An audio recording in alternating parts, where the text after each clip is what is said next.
लोग हमारे हिंदू संस्कृति में ऐसी कई कहानियां हैं जो हमने आज तक नहीं सुनी और उसका जिक्र किसी किताब में भी आपको नहीं मिलेगा। दरअसल हम आज के लोग मंदिरों को मूर्तियों से जानते हैं, लेकिन सच तो ये है कि ड्रैगन और डायनासोर से पहले भी एक दुनिया थी जहाँ पर कई तरह के विचित्र प्राणी हुआ करते थे। उनमें से एक प्राणी था याली, जो कि बहुत ही खतरनाक था, और नाचिनूर नाम की एक बुक में याली का डिस्क्रिप्शन भी है और कई मंदिरों में याली की मूर्ति भी पाई जाती है। एक नागमलाई नाम का जंगल था जहाँ पे कई सारे नागवंशी रहा करते थे, और वहीं पर एक खजाना दफनाया गया था जिसको पाने के लिए कई लोग आए, और जो कोई भी वहाँ पर आया वह मारा गया। अब फिल्म में हमें प्रेजेंट का सीन दिखाया जाता है जहाँ पर हम एक पति पत्नी को देखते हैं जो कि किसी से छुपकर भाग रहे थे। उनके पीछे जो लोग पड़े हुए थे, दरअसल वह उनको मारना चाहते थे क्योंकि वह दोनों पति पत्नी बहुत ही ज्यादा कर्जे में डूबे हुए थे और कर्जदार उनका पीछा कर रहे थे। उन्हें मारने के लिए वो भागते हुए नागामलाई जंगल के बॉर्डर में पहुंच जाते हैं, और जब वह कर्जदार यह देखते हैं तो वह अपना रास्ता मोड़ लेते हैं। उसके बाद यह पति पत्नी जंगल के अंदर जाते हैं और वहीं पर सो जाते हैं। लेकिन कुछ देर बाद जब उस आदमी की आंखें खुलती हैं तो उसकी बीवी उसे पुकारती है, और जब वह अपनी बीवी की तरफ देखता है तो वह जगी ही नहीं थी। तभी उसे आसमान से आवाज़ आती है, और वह उसकी बीवी की आवाज़ थी, जिसे सुन के वह डर जाता है और पीछे देखता है जहाँ पर उसकी बीवी भी गायब हो गई थी। यह देखकर वह रोने लगता है और अपनी बीवी को ढूंढने लगता है, लेकिन तभी उसे अपनी बीवी वापस से पीछे नजर आती है। उसे उठाता है और उससे कहता है कि उन्हें यहाँ से निकलना होगा, पर वह उसे लेकर तुरंत वहाँ से आगे बढ़ने लगता है।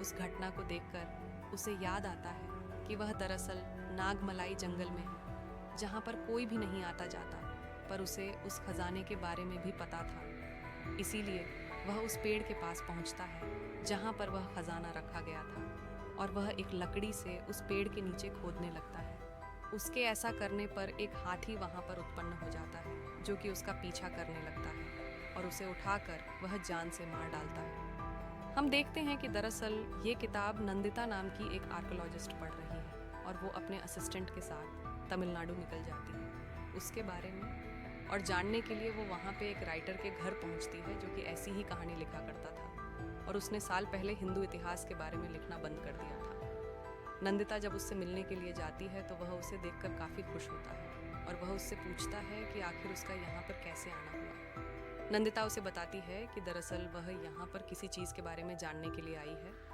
वो कहती है कि कई साल पहले उसने नंदी वर्मन नाम के एक बंदे के बारे में बुक लिखी थी, पर वो उसी बुक के बारे में जानना चाहती है। ये सुन के वो बंदा उससे कहता है कि वह तुरंत यहाँ से चली जाए, लेकिन वो उसे प्रवोक करने लगती है और उसे कहती है कि क्या उसमें हिम्मत नहीं है वो बुक दिखाने की। जैसे कि उस बंदे को गुस्सा आ जाता है और वह उसे तुरंत अपने ऑफिस में ले जाता है, जहाँ पर वह उसे वह बुक देता है जो कि आखिरी बुक बची हुई थी, और उसे कहता है कि इसमें बर्मन के बारे में सब कुछ लिखा है। अब नंदिता उस बुक को पढ़ने लगती है जहाँ हमें पता चलता है कि बर्मन दरअसल एक कॉलेज स्टूडेंट था, पर वो नागमलाई के खजाने को पाना चाहता था। इसीलिए वह एक आर्कोलॉजिस्ट के पास गया था और उससे उसने मदद मांगी थी, लेकिन आर्कोलॉजिस्ट उसे उस खजाने का पता नहीं बताना चाहता था। मरमन उससे कहता है कि अगर वह उसे खजाने का पता बताएगा तो इसमें उसका भी फायदा है, क्योंकि अगर वह खजाना लाने में कामयाब हुआ तो वह कुछ हिस्सा उसे भी देगा।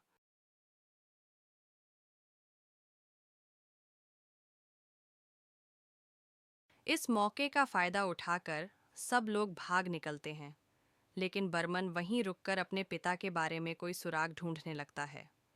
बर्मन को वहां पास में एक पुरानी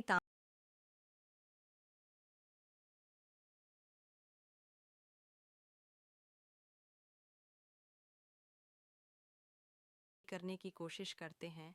अचानक आसमान में गड़गड़ाहट होती है और तेज हवा चलने लगती है।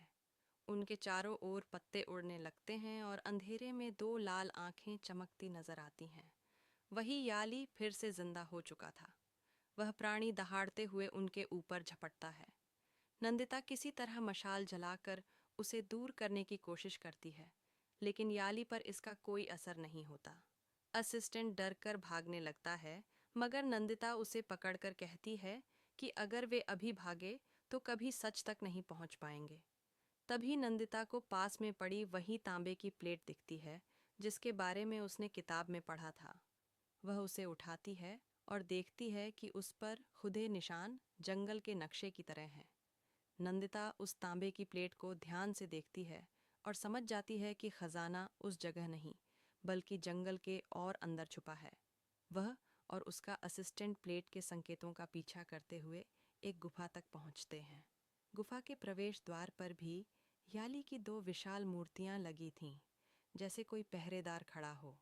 गुफा के अंदर चारों तरफ दीवारों पर पुराने चित्र बने थे, जिनमें युद्ध, खजाने और किसी पौराणिक शक्ति को कैद करने के दृश्य दिखाए गए थे। जैसे ही वे आगे बढ़ते हैं, अचानक गुफा का रास्ता अपने आप बंद होने लगता है, मानो कोई अंदर आने वालों को रोकना चाहता हो। वे किसी तरह पत्थरों के बीच से निकलकर गुफा के गहरे हिस्से में पहुंचते हैं। वहां उन्हें सोने चांदी के सिक्के, हथियार और रत्नों के ढेर दिखाई देते हैं, लेकिन खजाने के बीच में एक रहस्यमयी पत्थर का संदूक रखा था, जिस पर संस्कृत में लिखा था, रक्षक को जगाओगे तो मृत्यु सुनिश्चित है। जैसे ही नंदिता उस संदूक को छूने की कोशिश करती है, गुफा के अंदर जोरदार धमाका होता है और वही याली फिर से प्रकट हो जाता है। इस बार वह पहले से भी ज्यादा ताकतवर लगता है।